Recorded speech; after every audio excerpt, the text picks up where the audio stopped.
As if the 40 seconds of logos wasn't enough, all 3 of them are different Sony logos. We get it. Just bring on the unnecessary mining of our rabbit-based childhood nostalgia already. Your altitude is only viewed as an indication of your attitude. If there's one thing I really want from a movie, it's to kick off with birds singing cliche phrases from motivational posters. Yeah, sorry about that. That's not the story we're telling. Hair-ation. Movie title is somehow a part of the physical world of the movie. Hey, pick on someone your own size. My pleasure. Whoa, I didn't mean me. Are they the same size? Is movie consistent with this? Is there air? You don't know. Even cuts grass angry. Everyone cuts grass angry. I intently watch all my neighbors do their yard work, and none of them looks happy when they see me, staring at them from behind the curtains. Why are you always on top? Because I'm the oldest. Really? Is that how it works? My wife will be pleased to hear this. I don't know why I'm so out of shape. I only eat salad. It's the dressing. Get it on the side. So begins a terribly frustrating theme in this movie. What the animals do and don't know about real life. Don't explain the joke. Chubby Bunny would be excellent at CinemaSins. Cottontail has great aim and a hell of an arm. One would almost have to be a Jedi with the Force and unimpressive parents to be able to make that a shot. I'm gonna put this in there. If I sigh at the same time as rolling my eyes, can I call it a sigh roll? Yes or no? A definite no. I can't see your mouth through the gate. No, no, no, no. I think you said yes. Peter apparently went to the Brett Ratner School of Hearing Things. Rabbit, I'm gonna put you in a pie, like I did your dad. How exactly does Alan Grant McGregor know that he killed this random rabbit's father? Watercolor's position. Animation within animation. That's like 16 animations. Wow, McGregor just slammed that pole in there without even digging a hole first. Dude must be jacked, or swole, or whatever the hell kids are saying these days. Sorry kids, unless one of your parents kicks it, your story will never be good enough to tell in an animated film. Here's hoping. Also, not to say that old man McGregor is not a right old tosser, but it is his garden and his vegetables that he bought with his money. At this point, I'm not sure why we aren't Team McGregor here. Whoa, Peter Rabbit just went dark. Young Peter not only sees his dad get rake slammed, he has to watch him be served up in a pie? Beatrix Potter was like the Lars von Trier of children's authors. I promise I'll always be here for you.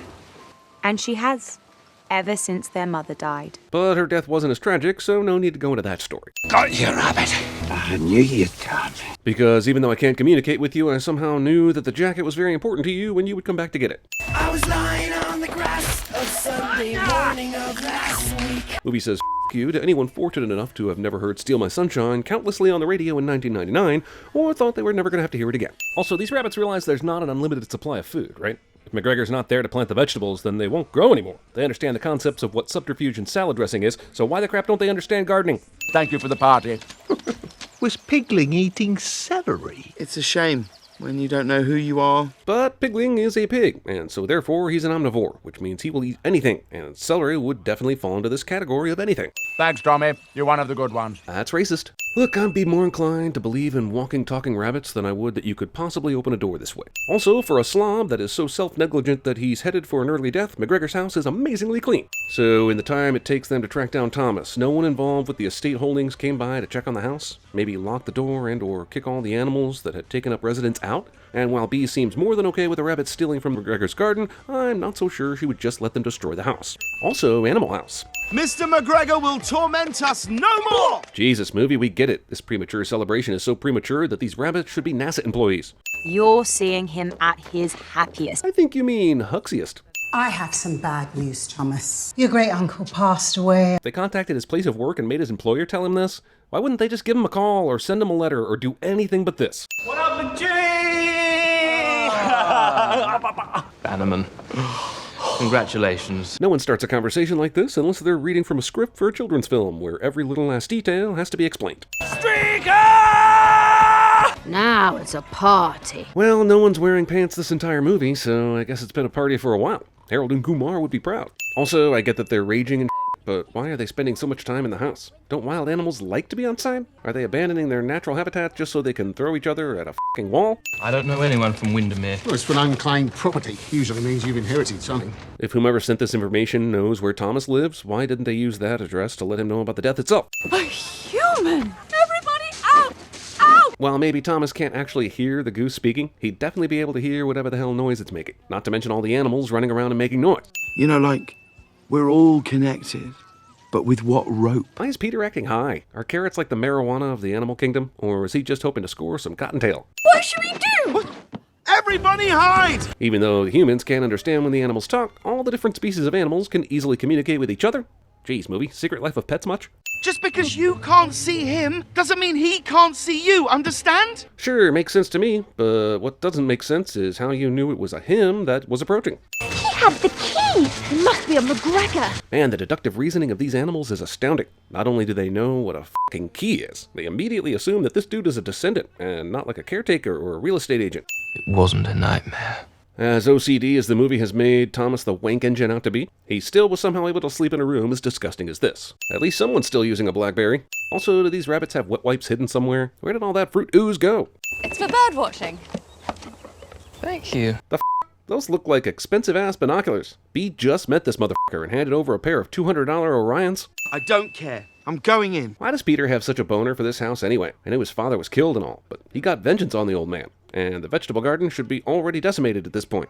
I realize we are playing fast and loose with reality here, but how did he teleport there so quickly? Is his actual name Nightcrawler McGregor? Dr. Manhattan McGregor? This rabbit shell game is clever, funny, and full of the wit seen throughout the film. I mean, it ain't Paddington or anything, but it's still worth a sin off for so many smiles. Follow me. I can't see anything. Follow my voice. I can't hear anything. Yeah, I totally can't hear a single word of this detailed joke conversation we're having. Why am I talking to wildlife? Make up your mind, movie. Are you going to be a self-aware satirical take on a children's classic, or are you going to intentionally be stupid? Fine, the animals can talk and do humanistic things, but if they've never left the garden area, how the hell would Peter know enough about this car to do this? So Peter is able to get the hood back open to free his ear, but somehow the hood is back down in the very next scene. And Peter is acting as if this is right after his ear was caught. Where did he hide when Thomas closed the hood the second time? And or how did the hood close all by itself? Hey, we don't inherit the earth, we borrow it. I read that on a plastic cup. Not only does Peter know what a plastic cup is, he can f***ing read? Read their lips, Mopsy. Which is why I think she's just got a thing for those rabbits. Which is why I think she's just got a thing for most man butts. No lip reader would mistake rabbits for man butts. It's almost as if the movie wanted to say butts and get a cheap laugh. Butts. Our natural rabbit's pace should be able to keep up. That would never have worked. Movie turns real-world physics on and off, depending on if it suits the joke. These hitch-hopping rabbits will spend the next 20 seconds hanging out of this window and will never be seen, despite being completely visible in the rearview mirror. I'm allergic to blackberries. Berry shadowing. Some people do have legitimate medical conditions. Of course. It's a real struggle and my heart goes out to them. It's very tough, very sad. I don't want to get any letters. Now we've got a fourth wall break that references the impending controversy about food allergies. Jesus Christ, movie. Pick a lane. Vermin? What does vermin mean? Like a rodent. Rodent? What does rodent mean? Peter knows what allergies are, along with everything else he's talked about in this film, but not vermin or rodents. He sure did get pretty lucky to peel the exact tiles to create the most on-the-nose words pointing to their own character traits, huh? Peel. Peel? You can't call peel when you still have tiles unused. What kind of anarchist loosey-goosey game of bananagrams is this? Rotten banana, I say! Guess I don't like people who aren't who they say they are. Girl tells boy she doesn't like the one thing he is, and will eventually figure this out. But then it will all come down to a misunderstanding, and there will be a big change in character, and they will fall in love and live happily ever after cliché. Yes! Bananas! I win! Taradiddle isn't a word. Actually it is, which the movie will explain, though it's often spelled with 2 R's. However, I'm sitting this because there's no way these two peeled enough tiles for either one of them to call bananas. You're supposed to keep peeling until there aren't enough tiles for everyone to peel again, and only then can someone call bananas. And since they've only peeled 4 tiles, since we saw this many left in the bag, I call bananagram shenanigans. Bananigans. Shenanagrams. Herbal essencing. Sorry to interrupt this interspecies WrestleMania with some facts, but if that rabbit took a full Donald Gleason, it would cease to exist. It would be no more. That is an ex-rabbit. Rabbit punch. Wait, is this from the painting's POV? If not, why is the blue paint hovering in the air? And if it is, wouldn't all the other paint be on there too? Where is camera? It's ruined! Oh, you know how uncontrollable wildlife can be. Is she seriously blaming a rabbit for this? While it's clear that Bee would be annoyed, she has to realize that Thomas either had something to do with it or did nothing to stop it. Also, Thomas's reaction here would imply that he is literally setting a rabbit up and assumes that the rabbit also understands that he's being set up. The sun came up again! If I knew this was gonna keep happening, certainly wouldn't have fertilized all those eggs! Huh, I guess he wishes someone cock-blocked him. Sorry, I had to. Also, I haven't seen this many rooster jokes in a movie since that 15th anniversary sing-along screening of Rockadoodle I attended last year. Went to in costume. Why are you kids walking so slow? And that is how you sneak up on someone. Actually, it's not. If you were walking in slow motion, there is a much greater chance that they'll see you sneaking up on them. 15% concentrated power of fur. Unhip hip-hop hopping. The rabbits managed to home alone Thomas, but even Harry and Marv would be able to anticipate these puerile traps. Not only do hedgehogs not shoot their quills, unlike a porcupine, the quills don't even detach from their body very easily. Also, Mrs. Tiggy Winkle survives this. Seriously, what's the fucking point of the electric fence if it can't take out one faceless hedgehog?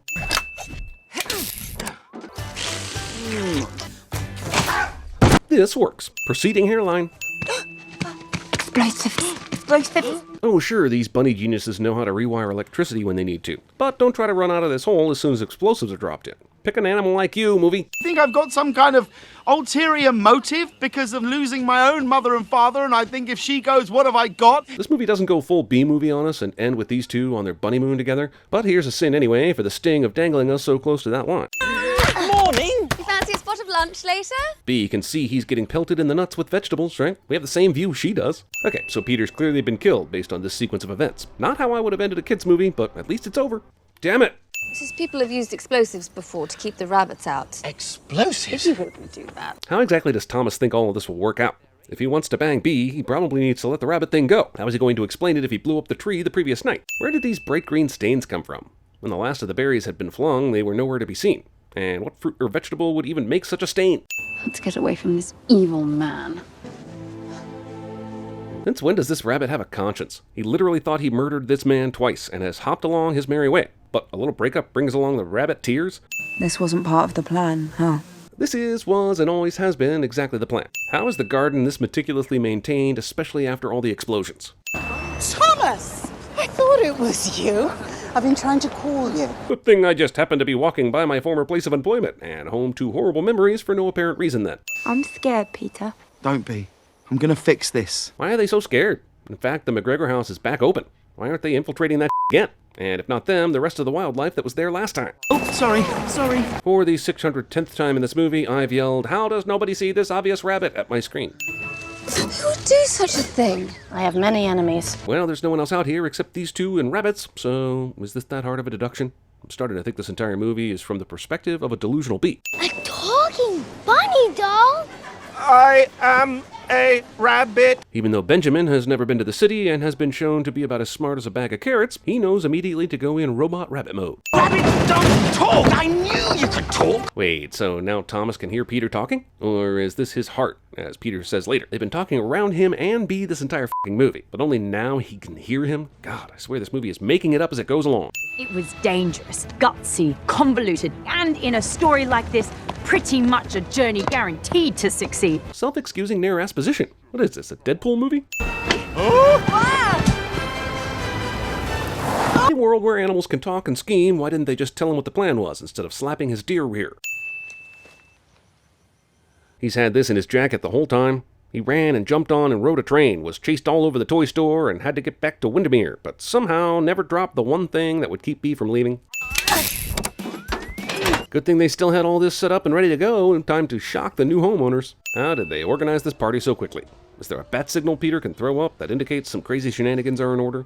Nothing says the right director for a kid's film like a filmography of sexual coming-of-age films like Fired Up, Easy A, and Friends with Benefits. Oh good, the movie is still going. Apparently the role of Peter was played by the Energizer Bunny, since it just keeps going, and going, and going. A bee rabbit, bitch. Sting like a bee. Look at him.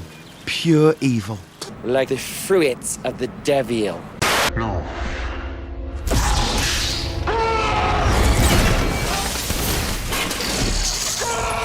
The thing is, this is their gift, okay? They're built to be thrown like a lawn dart. They're top-heavy like a lawn dart, so they're built for accuracy.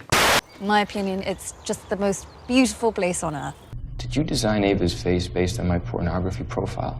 A young rabbit in a blue coat and no pants. Sometimes your pants will come off, but I was not fortunate enough to see the pants portion on this strike. Why? Are you afraid I'm going to get my foot caught in a trap and I'll have to gnaw it off? Oh my God! That went south so fast! I'm taking you to Boner Town, bitch. Don't call me bitch. So you're promoting a flagrantly unqualified half-wit to a position of immense importance based purely on nepotism. You're young and you got your health. What do you want with the job? The end of a regime that acquiesces to disorder. And zap. I am the man with no name. Zap Brannigan, at your service. Love is infinite. Marriage is what brings us together. Look, man, I ain't falling for no banana in my tailpipe.